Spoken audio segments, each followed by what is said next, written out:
de la Biblia, obrando el hábito de leer la palabra de Dios. A la Iglesia de Cristo.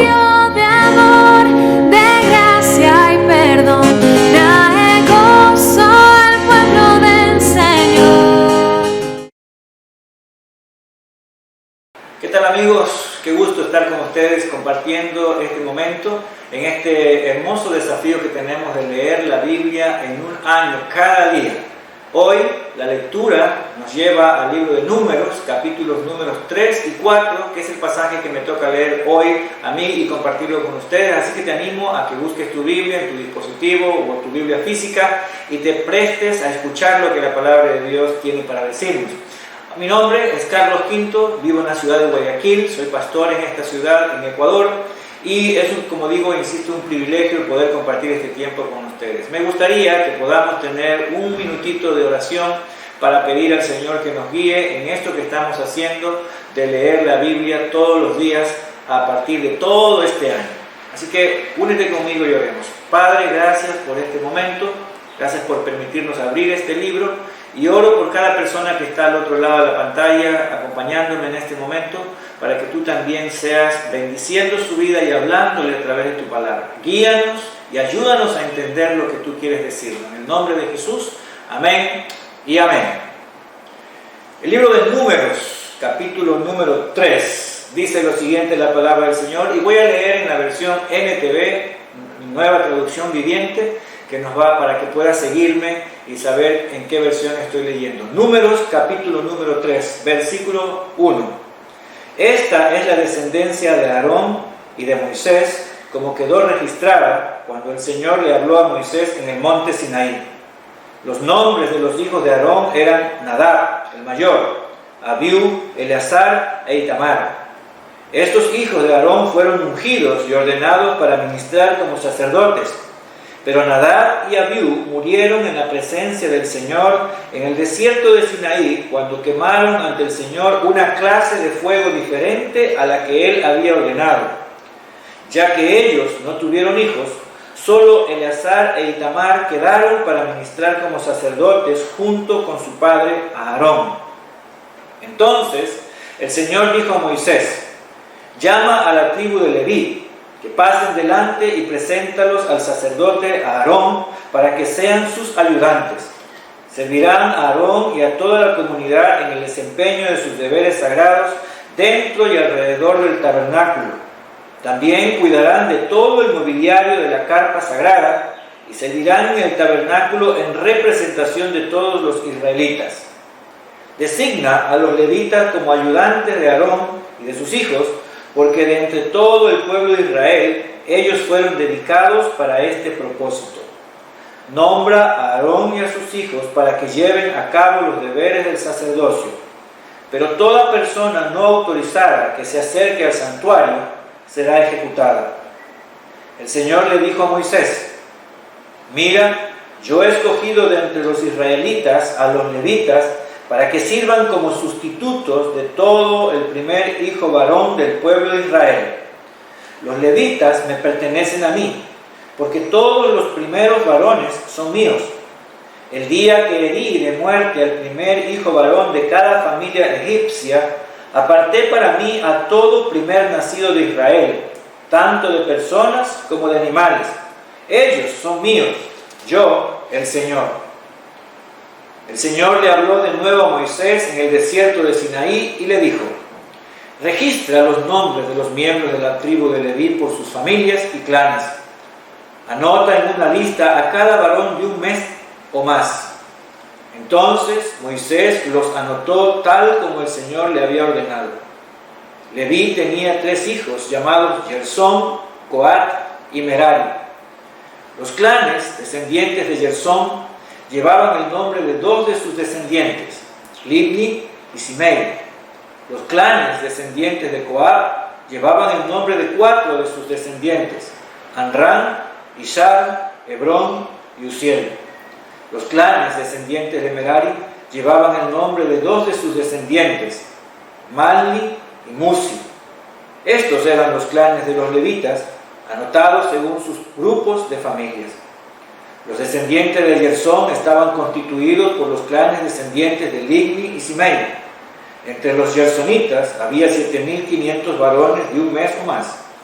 Se les asignó el área occidental del tabernáculo para su campamento. El jefe de los clanes gersonitas era Eleazar, hijo de Lael. Estos dos clanes eran responsables de cuidar el tabernáculo, la carpa sagrada con sus cubiertas y la cortina de la entrada, las cortinas del atrio que rodeaban el tabernáculo y el altar, la cortina de la entrada del atrio, las cuerdas y todos los accesorios relacionados con su uso. Los descendientes de Coat estaban constituidos por los clanes descendientes de Amram, Ishar, Hebrón y Uziel. Entre los coatitas había 8.600 varones de un mes o más. Ellos eran responsables de cuidar el santuario y se les asignó el área sur del tabernáculo para su campamento. El jefe de los clanes coatitas era Elisafán, hijo de Uziel. Estos 4 clanes eran responsables de cuidar el arca, la mesa, el candelabro, los altares, los diferentes objetos utilizados en el santuario, la cortina interior y todos los accesorios relacionados con su uso. Eleazar, hijo del sacerdote Aarón, era el administrador principal a cargo de todos los levitas, con la responsabilidad particular de la supervisión del santuario. Los descendientes de Merari estaban constituidos por los clanes descendientes de Mahli y Musi. Entre los meraritas había 6.200 varones de un mes o más. Se les asignó el área norte del tabernáculo para su campamento. El jefe de los clanes meraritas era Suriel, hijo de Abijail. Estos 2 clanes eran responsables de cuidar la estructura que sostenía el tabernáculo, los travesaños, los postes, las basas y todos los accesorios relacionados con su uso. También eran responsables de los postes del atrio y de todas sus bases, estacas y cuerdas.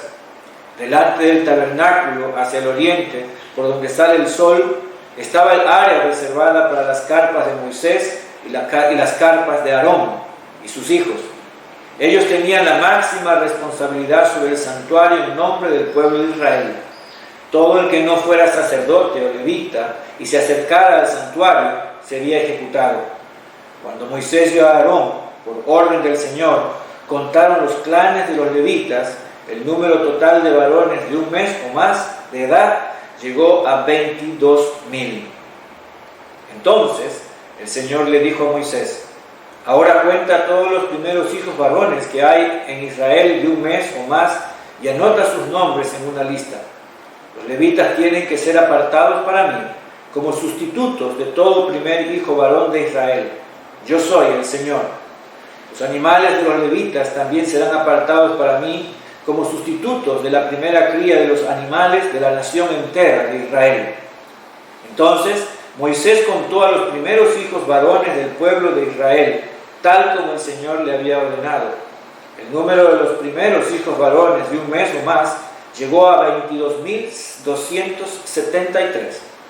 Entonces el Señor dijo a Moisés: toma a los levitas como sustitutos de los primeros hijos varones del pueblo de Israel. Toma también los animales de los levitas como sustitutos de las primeras crías de los animales del pueblo de Israel. Los levitas me pertenecen a mí, yo soy el Señor. Los primeros hijos varones de Israel superan al número de levitas por 273. Para rescatar a esos primeros hijos varones que exceden, recoge 5 piezas de plata por cada uno de ellos. Cada pieza pesa lo mismo que el ciclo del santuario, que equivale a 20 geras. Entrega la plata a Aarón y a sus hijos como precio de rescate de los primeros hijos varones que exceden al número de los levitas. Entonces Moisés recogió la plata por el rescate de los primeros hijos varones de Israel que superaron al número de levitas. Reunió 1.365 piezas de plata como pago por los primeros hijos varones de Israel. Cada pieza pesa lo mismo que el ciclo del santuario. Así que Moisés les dio la plata del rescate a Aarón y a sus hijos, tal como el Señor lo había ordenado. Capítulo 4 del libro de Números, versículo número 1. Entonces el Señor les dijo a Moisés y a Aarón: registren los nombres de los miembros de la división coatita de la tribu de Leví por clanes y familias. Anoten en una lista a todos los hombres de entre 30 y 50 años que cumplan los requisitos necesarios para servir en el tabernáculo. Las responsabilidades de los coatitas en el tabernáculo tendrán que ver con los objetos más sagrados. Cuando el campamento sea trasladado, Aarón y sus hijos deben ser los primeros en entrar al tabernáculo para bajar la cortina interior y con ella cubrir el arca del pacto. Luego cubrirán la cortina interior con cuero de cabra de la mejor calidad y por encima del cuero pondrán una sola pieza de tela azul. Por último, colocarán las varas en su lugar para trasladar el arca. Luego extenderán una tela azul por encima de la mesa en la que se exhibe el pan de la presencia y sobre la tela pondrán los tazones, las cacerolas, los frascos, las jarras y el pan especial. Después extenderán por encima de todo esto una tela escarlata y finalmente sobre la tela escarlata una cubierta de cuero de cabras de la mejor calidad. Luego colocarán las varas para transportar la mesa. Después cubrirán el candelabro con una tela de azul, junto con sus lámparas, las despabiladeras de las lámparas, las bandejas y los frascos especiales para el aceite de oliva.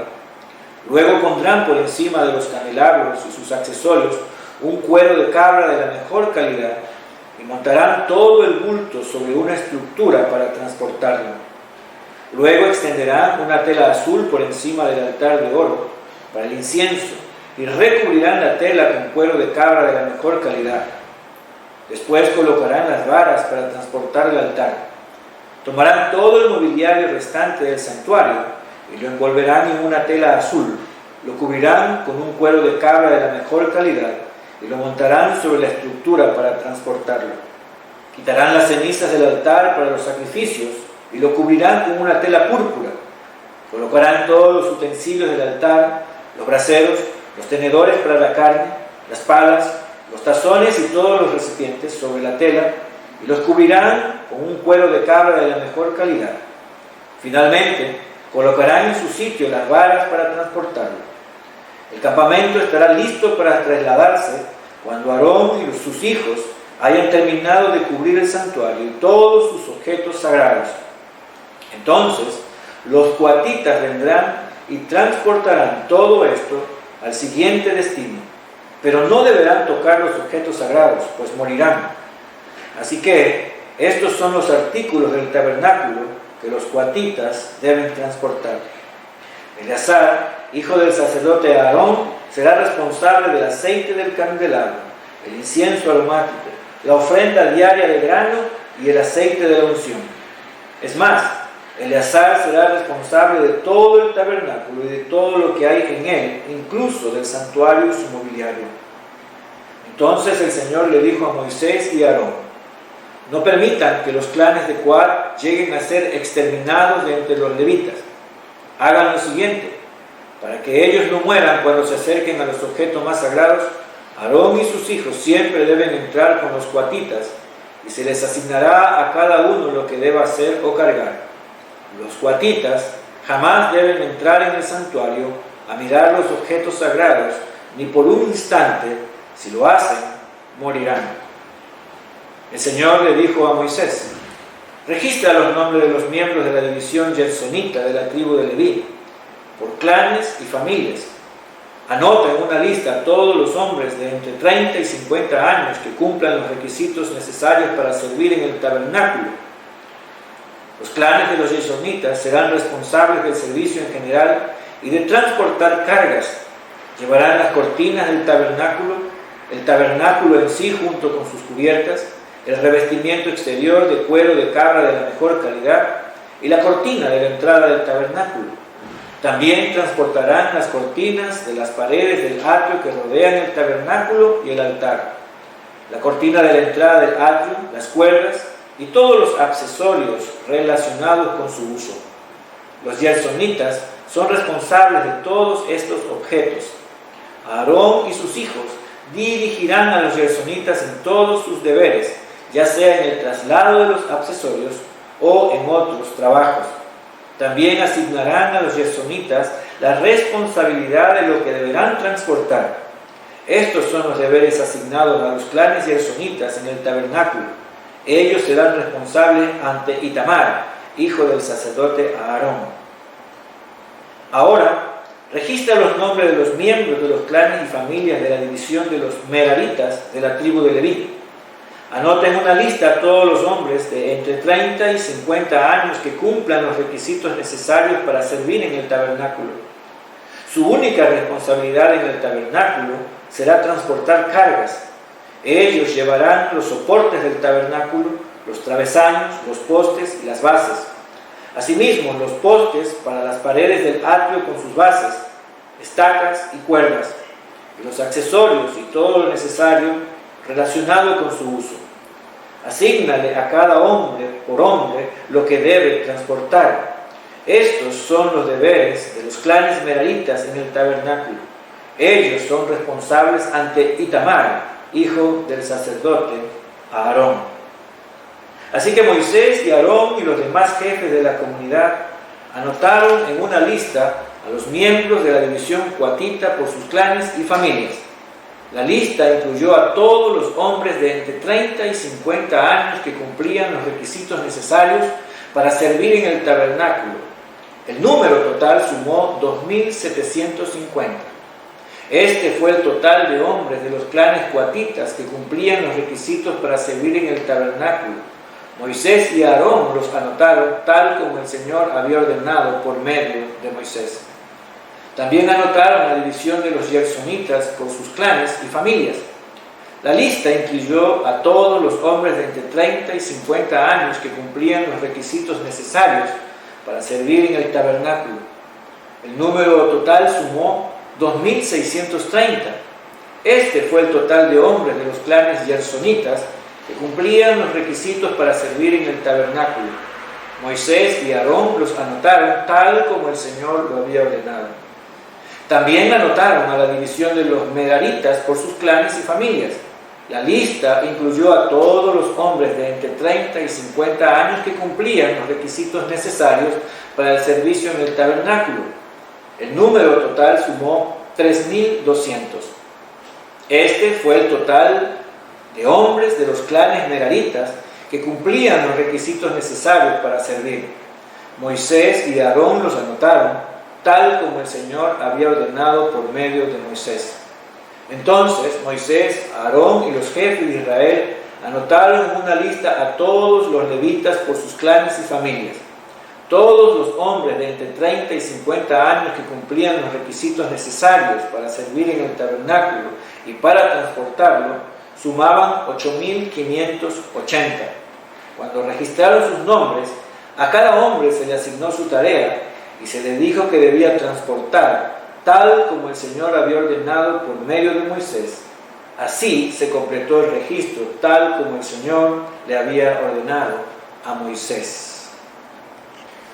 Qué extraordinaria lectura la que acabamos de tener en el libro de Números. Ahora, espero que te haya impactado y que te haya llevado a comprender algunas de las cosas. El libro de Números, capítulo número 4, en el versículo 17, Dios le dice a Moisés y a Aarón: no permitan que los clanes de Coat lleguen a ser exterminados de entre los levitas. Y la razón es que podían ser exterminados si entraban en el santuario y miraban aquellas cosas que estaban prohibidas de mirar. Y entonces Dios le dice a Moisés que una forma de evitar la muerte o el exterminio, porque la curiosidad es nata en cada uno de nosotros. Entonces, Aarón y sus hijos tenían que entrar con los coatitas al santuario, al lugar santo y al lugar santísimo, para que después que ellos hayan embalado todo el mobiliario, los cuatitas pudieron llevarlo. Y dice allí la palabra de Dios, que los cuatitas jamás deben entrar en el santuario a mirar los objetos sagrados ni por un instante. Si lo hacen, morirán. Muchas personas se preguntan, ¿cómo es posible que Dios sea tan severo en estas recomendaciones? ¿No quisiera Dios que todos los seres humanos entraran por donde sea o como ellos quisieran? Mucha gente cree que lo que importa es que creas en Dios. No importa cómo crean. Muchos dicen, yo creo a Dios a mi manera. Yo tengo mi forma de creer a Dios y de relacionarme con Él. Sin embargo, para Dios es muy importante el orden en el cual nos acercamos a Él. Para Él es muy importante que entendamos que la santidad no es una cuestión de preferencia, que la pureza no es una cuestión de gusto, que buscar a Dios no es tampoco una cuestión de filosofía o de ideología. Nos acercamos a Él a su manera o no podemos acercarnos. Y esto es lo importante. De tal forma que esta severidad o estas recomendaciones de parte de Dios no muestran un enojo en la persona de Dios o un carácter amargado de parte de Dios, sino que por el contrario reflejan su misericordia y su bondad. Porque solamente a través del sacerdocio de Aarón las personas podían tener acceso y eran los únicos que podían entrar en el lugar santísimo. Ahora, Dios quiere que tú vengas a Él. Y por medio de estas leyes, Dios estaba preparando el camino para la venida de un personaje llamado Jesús, quien vendría a ser el intermediario, el mediador, mejor dicho, entre Dios y los hombres. En el libro de Hebreos, que leeremos más adelante en el año, vamos a entender cómo este sacerdocio arónico llegaría a su fin cuando Jesús viniera a la tierra. Y Él se constituiría en un sumo sacerdote que cambiaría totalmente las reglas del juego para que tú y yo tengamos acceso a la persona de Dios. Hay mucho camino todavía que recorrer. Pero déjame y termino leyéndote un versículo que se encuentra precisamente en el libro de Hebreos, en el capítulo número 4, en el versículo 14. Y dice así la Escritura: por lo tanto, ya que tenemos un gran sumo sacerdote que entró en los cielos, Jesús, el Hijo de Dios, aferrémonos a lo que creemos. Y Él fue el que entró hasta el mismo cielo como sumo sacerdote, porque Él es el único mediador. Hoy ya no necesitamos de intermediarios humanos, de mediadores humanos. Hoy solo Jesús tiene acceso y por medio de Él cualquiera puede llegar a mirar o estar en la presencia de Dios. ¿No te parece extraordinario? Yo no sé si tú tienes la esperanza de la vida eterna o si crees que hay vida después de la muerte. Lo cierto es que la Escritura afirma que la muerte no es el fin, que el pecado trajo muerte, pero que Jesús trajo vida, y esa vida es la que Jesús quiere compartir contigo. ¿Por qué no vienes a Jesús hoy y de esa forma puedes disfrutar la vida eterna? Pero esa es tu decisión. La Biblia dice que a los suyos vino, pero los suyos no le recibieron. Pero todos los que le recibieron, a los que creen en su nombre, le dio la potestad de ser llamados hijos de Dios. Así que la decisión está en tus manos. Me encantaría orar contigo para terminar, y ora conmigo las siguientes palabras y dile: Dios, yo sé que soy un pecador, sé que tú me amas, pero también sé que no puedo acercarme a ti como yo quiero. Alguien tiene que hacer algo por mí, y hoy creo que Jesús vino en mi lugar a morir en la cruz del Calvario, a derramar su sangre. Pongo mi fe en Jesús, confieso mis pecados, me arrepiento y recibo a Jesucristo como mi único mediador y salvador de mi vida. En su nombre oramos. Amén y amén. Si has orado con toda fe esta oración, me encantaría poder saber de ti. En los comentarios de este video puedes dejarnos tus notas y estaremos muy felices de poder orar por ti y ayudarte en tu caminar de fe siguiendo a Jesucristo. Muchas gracias por este tiempo, muchas bendiciones y sigamos leyendo todos los días la Biblia, la palabra de Dios.